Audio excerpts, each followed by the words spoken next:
se eu pedir pra você me falar agora o nome de 3 mulheres cientistas, você consegue? Bom, se você não conseguiu, é normal. A gente já traz isso de uma bagagem curricular que não fala pra gente nas aulas sobre mulheres cientistas. É por isso que a nossa aula é tão importante. Eu sou a Janaína, sou estudante de licenciatura em Ciências da Natureza aqui na Universidade de São Paulo, na Escola de Ciências, Artes e Humanidades. Bom, meu nome é Thaís, sejam bem-vindos, professores. Eu tenho 23 anos, eu estou no meu 4º ano de licenciatura em Ciências da Natureza também, somos graduandas aqui da IASH. Apesar de não ser minha primeira escolha, o curso, tenho professor dentro da minha família e sempre admirei muito essa profissão. Como vocês podem ver, a gente fica nervoso mesmo em lecionar, é a minha primeira experiência, mas a gente tem que testar. E esse semestre passado a gente ingressou, as duas, né? Sim, ingressamos no Lab das Minas. Vocês ouviram, inclusive, aí falar um pouquinho do nosso projeto. E vamos conhecer hoje a Dina, é a nossa mascote, a nossa dinossauro. Nesse semestre aí de 2020, com o nosso mundo na pandemia, nós tivemos que nos adaptar. Nessa adaptação, trouxemos muito investimento no Instagram. A gente investiu em IGTV, tivemos mais de 12 IGTVs, com mais de 200 visualizações, trazendo temas de ciências, trazendo temas de empreendedorismo feminino. E também tivemos muitas oficinas online. Uma dessas oficinas que a gente fez online, inclusive utilizamos o Scratch, que é uma das ferramentas que a gente vai estar utilizando aqui. Para nós, professores, isso é muito importante, porque a gente consegue estar alcançando esses alunos, mesmo com o cenário atual. Lá no Lab das Minas, no @Lab das Minas no Instagram, vocês podem estar acompanhando essa retrospectiva de 2020. Vocês podem conversar também com outras pessoas que estavam no curso de professores com vocês, que é a Maria, a Renata, que também participaram de bastante atividades do Lab das Minas presenciais. E a gente sempre vai estar podendo tirar dúvidas de vocês, professores, no que a gente puder estar auxiliando vocês nessas ferramentas. A gente está sempre procurando inovar e fazer novas atividades e oficinas que tenham materiais acessíveis para os nossos alunos. Bom, vamos falar agora um pouquinho sobre o que a gente vai conversar nesse curso. A gente vai trazer para vocês alguns panoramas do envolvimento das mulheres nas áreas de STEAM, que são as áreas de ciências, tecnologia, engenharia e matemática. A gente vai falar, como eu havia dito, sobre a ferramenta Scratch, que é uma forma de trazer um pouco do mundo de programação. E a gente vai falar um pouquinho também do envolvimento da mulher nas áreas de ciências. Para falar um pouquinho do panorama do envolvimento das mulheres nas áreas de ciências, a gente trouxe uma base teórica, que é o documento da Unesco, que chama Decifrar o Código, Ensino de Meninas e Mulheres nas áreas de STEAM. E ele é um documento que conversa muito com a Agenda 2030 da ONU, que é o Desenvolvimento Sustentável. Essa agenda ela foi feita em 2015, tá? E acho que, no geral, a gente tem bastante conhecimento sobre o que é essa agenda, mas a gente pode conversar mais depois. Esse documento, ele traz bastante pesquisas e testes internacionais. Mesmo assim, a gente tem 2 testes, que é o TERC, de 2013, e a gente tem o PISA, de 2015, que tiveram participação do Brasil e foram que a gente se focou mais para conversar com vocês. Então, eles são testes de pontuação na área de ciências, né? São diferença de pontuação de desempenho na área de ciências e traz a diferença entre meninas e meninos. No nosso primeiro teste, que é o TERC de 2013, a gente vai tratar do ensino primário. Então, a gente tem que no ensino primário, a pontuação de meninas foi maior que a de meninos. Porém, já no ensino secundário, no outro teste de 2015, a gente percebe que as meninas tiveram um retrocesso, uma diminuição nessa pontuação. Conforme o nível vai subindo, já no ensino superior, a gente inclusive percebe, além dessa diminuição de pontuação, a gente percebe que há a diminuição da presença de mulheres nesses ensinos. E aí a gente vem buscando, né, esse documento vai buscar o porquê que isso ocorre, e vai trazer também alguns fatores de âmbito individual, familiar, institucional, social. Mas vamos focar aqui no nosso âmbito institucional, que é a escola. E aí a gente vai trazer, ele vai relacionar é essa diminuição de pontuação com a presença de professoras, por exemplo. Então, quanto menos mulheres lecionando, né, conforme esses níveis escolares vão subindo, menor essa pontuação e a presença de mulheres. Ele traz essa relação para a gente. Outro ponto, ele traz o tempo de discussão. Então, o professor está lá na sala de aula, ele abre um tempo para reflexão dos alunos, para os alunos discutirem, e nesse estudo ele mostra que é perceptível que o tempo que a gente escuta os meninos na sala de aula é maior do que das meninas. Ele relaciona, né, de que as meninas talvez sejam mais pacíficas, falem menos, talvez tenham mais dificuldade de expor seus pensamentos, mas que isso também gera um problema. E tem uma questão interessante de expectativa docente. A expectativa docente, ela traz que os professores, no geral, eles vão incentivar mais os alunos nas áreas de exatas, ciências e tecnológicas. O que acontece? Eu, inclusive, lendo sobre, me lembrei de ter vivido isso na pele. No meu 3º ano do colégio fundamental, eu tive a oportunidade de ter aula de robótica. E por mais que não tinha nada muito tecnológico, a gente tinha robôs, carrinhos e a sala toda estava muito animada.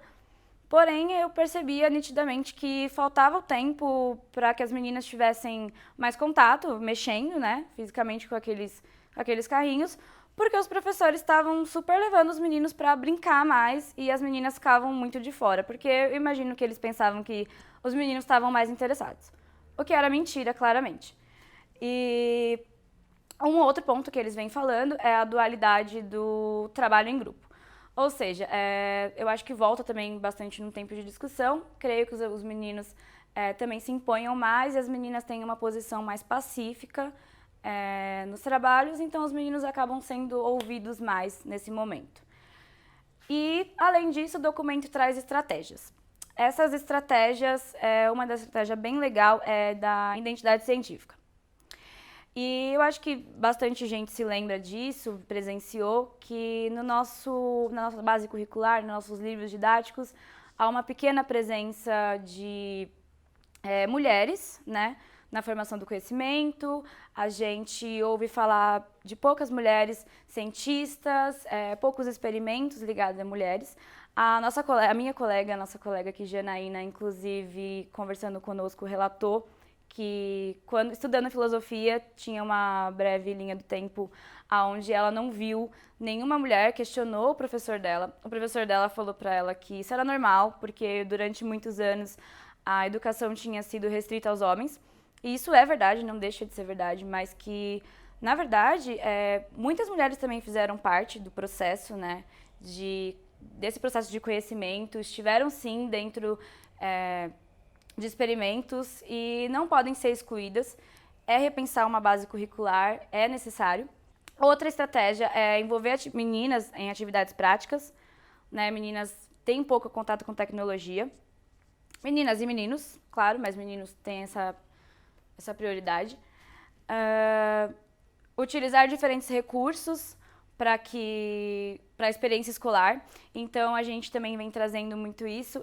Na verdade, cria-se uma confiança.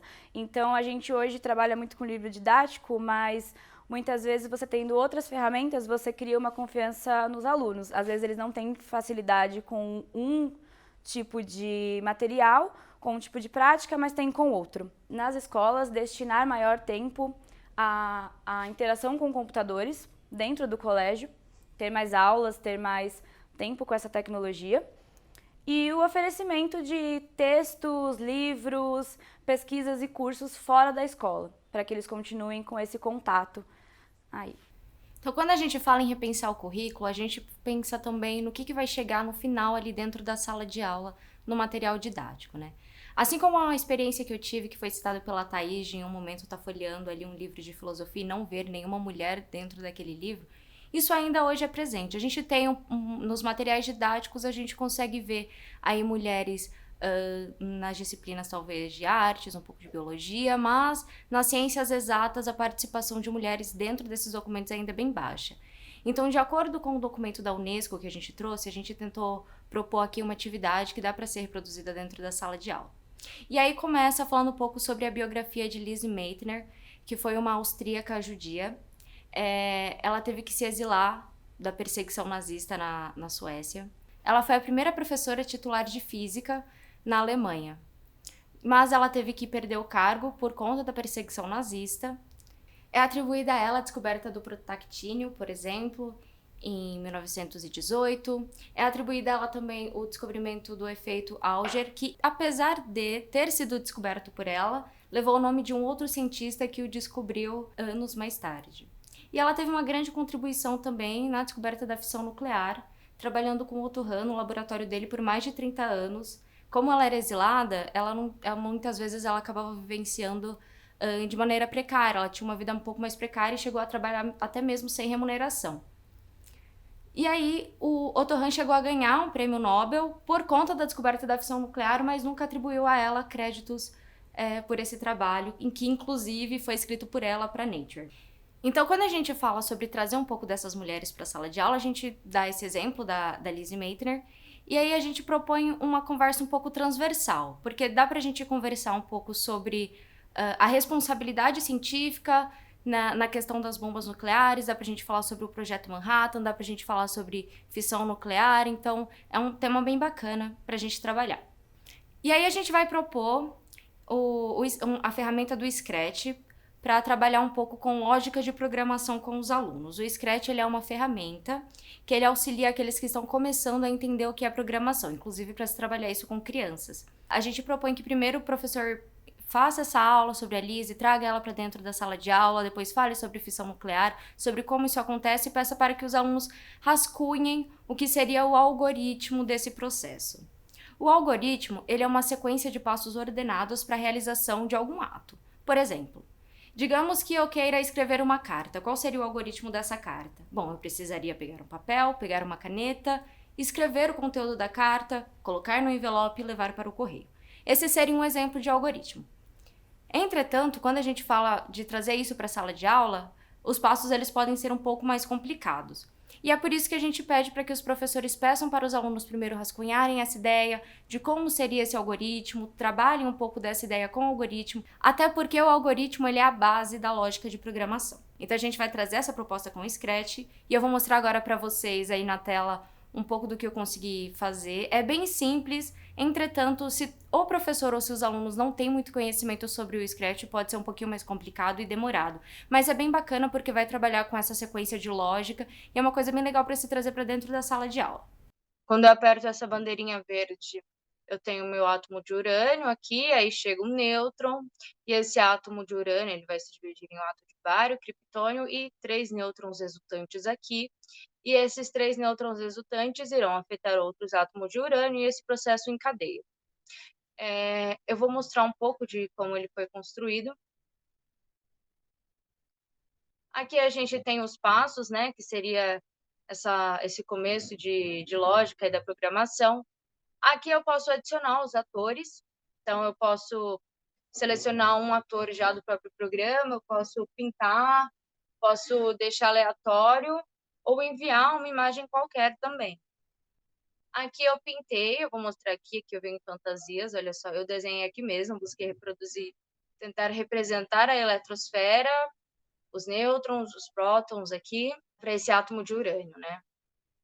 E aí aqui a gente vai adicionando todos os atores que devem participar, então eu vou precisar, quem que precisa entrar nisso daí? O átomo de urânio, eu preciso de um nêutron, eu vou precisar de flechinhas para apontar para fazer essa referência, né, do que vai acontecer. Eu vou precisar do átomo de bário, eu vou precisar do átomo de criptônio. Aqui eu vou adicionando quem vai participar dessa animação.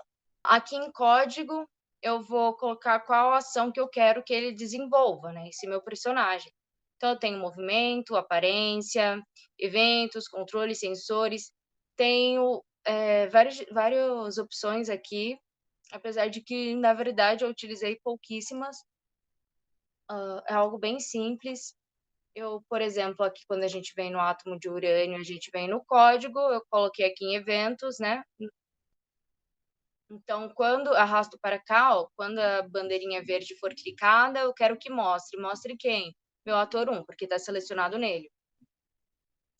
E aí vá para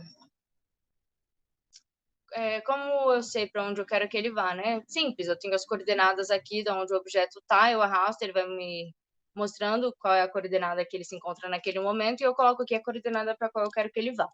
Espere 8 segundos e esconda. Então ele vai aparecer aqui, vai ficar 8 segundos e depois ele vai sumir. Basicamente é isso. E aí eu do meu nêutron aqui, de modo semelhante, quando a bandeirinha for clicada, eu quero que ele esconda, que ele venha para aproximadamente essa região, quero que espere 1 segundo, aí ele mostra. E aí tem esse comando aqui que é o repita até que. Então, se eu não tenho esse repita até que, ele vai mover 10 passinhos e vai parar. Então, eu quero que ele repita isso até que ele toque nesta cor aqui vermelha. Então, eu vou ter o meu nêutron, que ele vai aparecer aqui, ele vai andar e vai tocar na cor vermelha. E aí ele vai parar. Vai esperar 5 segundos e depois ele vai se esconder. As flechinhas também foram construídas dessa forma. Então, quando a gente mostra aqui, eu tenho o átomo de urânio, aí ele vem, aí ele toca, espera alguns segundos e depois ele vai sumir.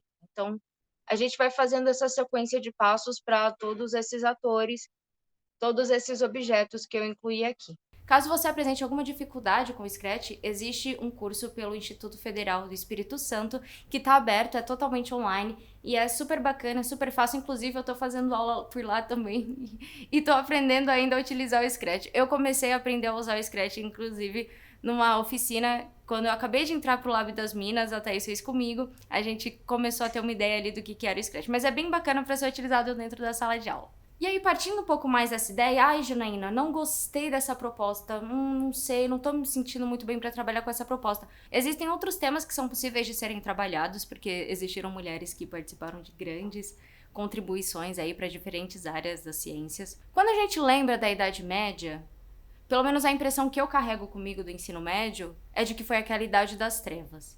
E que, portanto, o conhecimento científico ele foi paralisado. Acredito que não só eu tenho essa impressão, mas muitos de vocês aí também devem carregar isso consigo. Entretanto, não é exatamente assim. Nós tivemos, inclusive, mulheres participando de produção de conhecimento científico durante a Idade Média. É o caso, por exemplo, da Hildegard de Bingen, que foi uma abadesa que produziu bastante conhecimento dentro das áreas de produtos naturais, de utilização de ervas medicinais.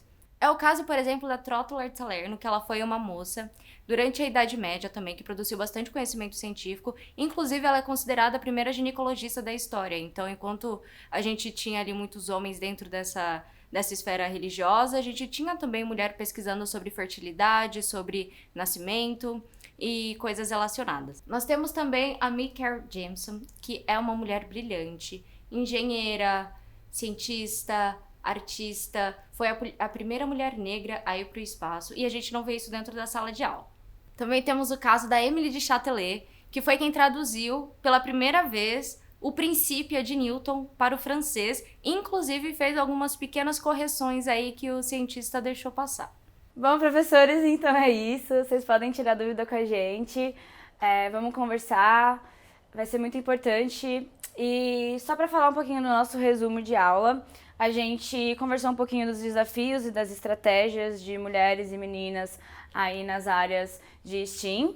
Depois a gente veio aí com uma proposta de atividade, falando um pouco sobre a biografia da Lise Meitner e sobre a fissão nuclear, depois eu trabalho um pouquinho com o Scratch e uma proposta de continuação aí com outras mulheres, que tem muitas para vocês pesquisarem aí e proporem atividades, né, amiga?